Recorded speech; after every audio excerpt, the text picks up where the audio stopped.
recording now.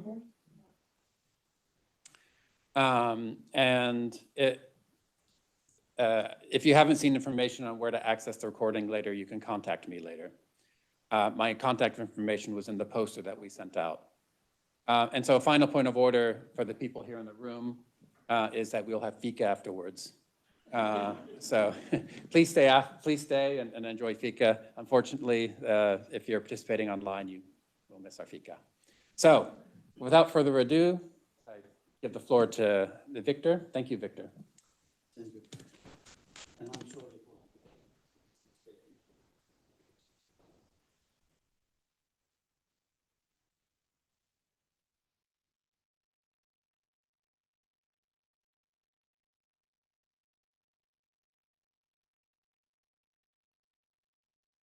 Topic is very important for me, for us, and I believe it will be at least interesting for you, because we would like to deliver a message to international community about what's going on in Ukraine. Used to be we are familiar because you are watching TV, reading mass media information, but not too much attention paid to situation with environmental situation in Ukraine.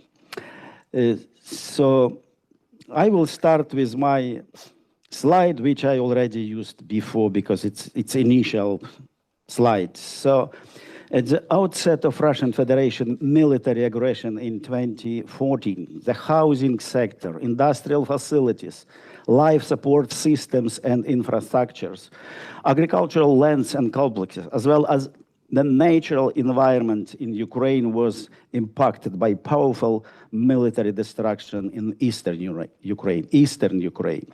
But since full-scale military invasion of Ukraine by Russian Federation, which began on February 24 last year, and was and still is especially devastating.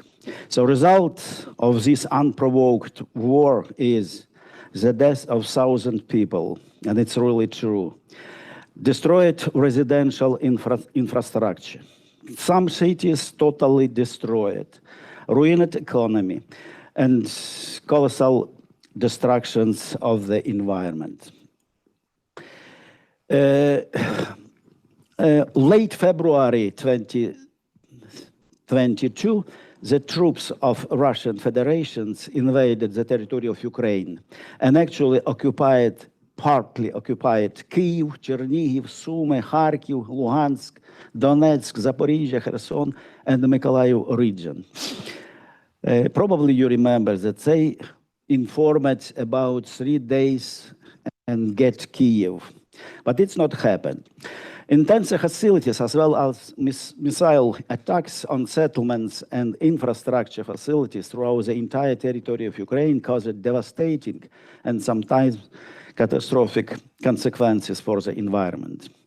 And the impact on the environment consists of the pollution and destructions of natural and human-made ecosystems. And I would say that scale, significance, and duration of the consequences of such an impact depends on the type and strength of the impact factors. And the grouping of similar consequences of the impact makes it possible to apply the same type of methodology for assessment of the conditions, damages, and rehabilitation measures of the disrupted or destructed environment. In many cases, such consequences are detrimental to human life, animal life, and plant life, and considered as an ecocide. So in this presentation, I would like to outline the main types of environmental damages and risk caused by the war in Ukraine.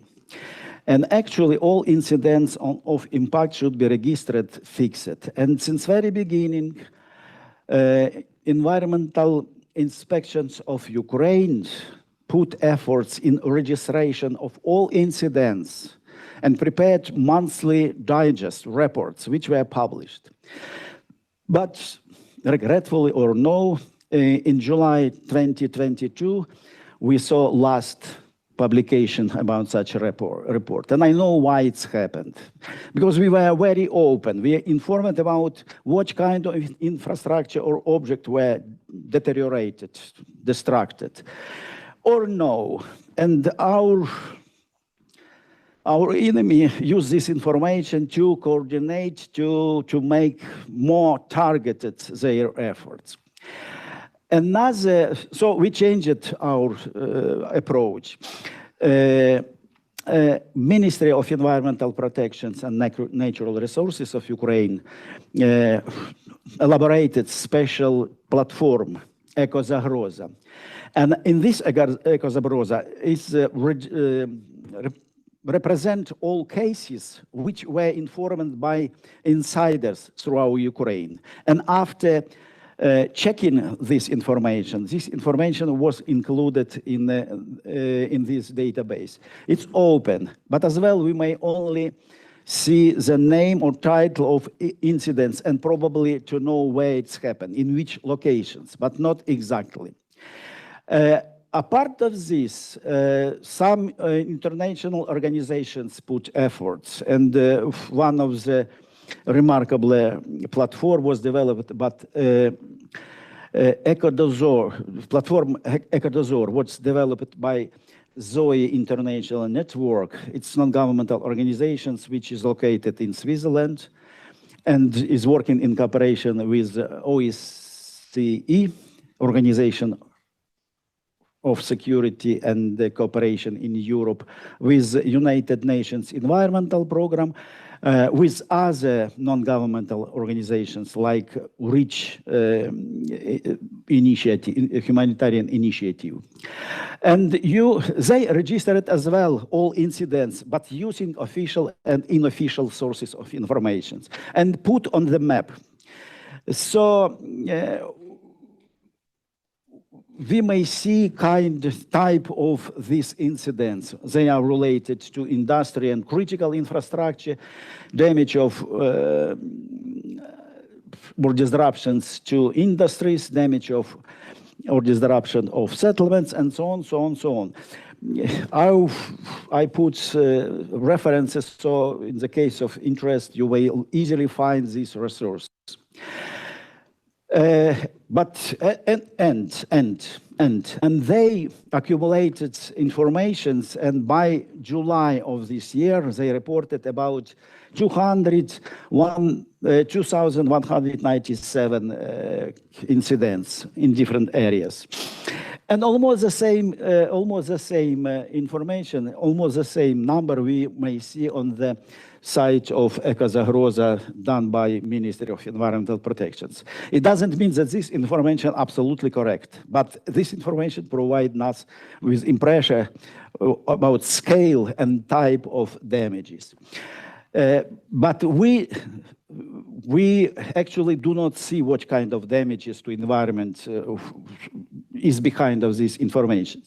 So if you look at the map of Ukraine, you may see that not only on the areas where heavy hostilities are carrying out now, but in many other parts of Ukraine targeted by missiles attack and so on. So on the left picture, you may see damage or disruptions to human settlements. On the right side, you may see the same, but to industrial facilities. As regards to type of damages, my colleague, French attorney Maud Sarlieu, who is closely cooperating with General Prosecutor's Office in Ukraine, and she is attorney, helping to provide support, juridical support to our specialists. She proposed to divide environmental damages into four categories. Damages caused by deliberate targeting, the same caused by indirectly, and the same caused by directly or indirectly by prohibited weapons, and damages not connected to the conflict. But frankly speaking, if you look after these categories, what are inside of these, you may see damages to nuclear power plants, to oil and gas facilities, to hydroelectric power plants. But damages and consequences are different. So speaking in terms of damages, we should look another approach to have categories which can be to which we may apply with the same methodology of assessment and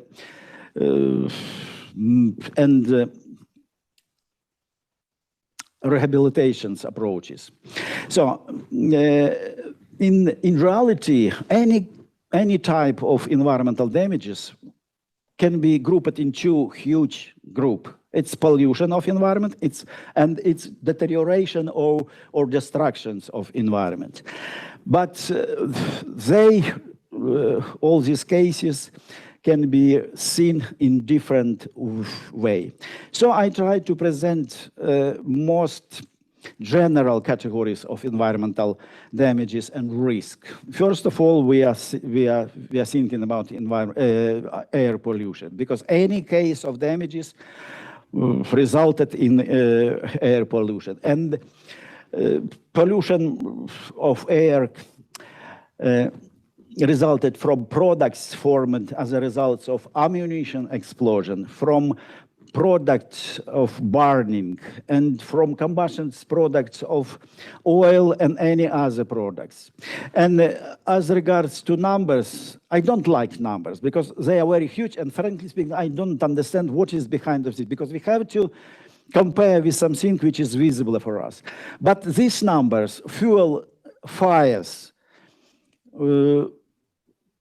emission from this, we see almost 5,000 tons of emissions entered into air. We understand that atmospheric air is very dynamic structured, a very dynamic system, and this pollution are spread over and goes behind borders, causing transboundary pollution and so on. But in any case, it's huge impact on the environment. Another category we may consider as a pollution of the environment by the products of the explosion of the ordnances, remnants of such ordnance and destroyed military equipment, with most profound impact on air, soil, and water bodies. As well, yeah, I put some numbers and put some pictures. Most of illustrations which I provide, it's my pictures. But regretfully, I did not visit all sites and didn't participate in all investigations. That's why I use it from different sources, including mass media and social network.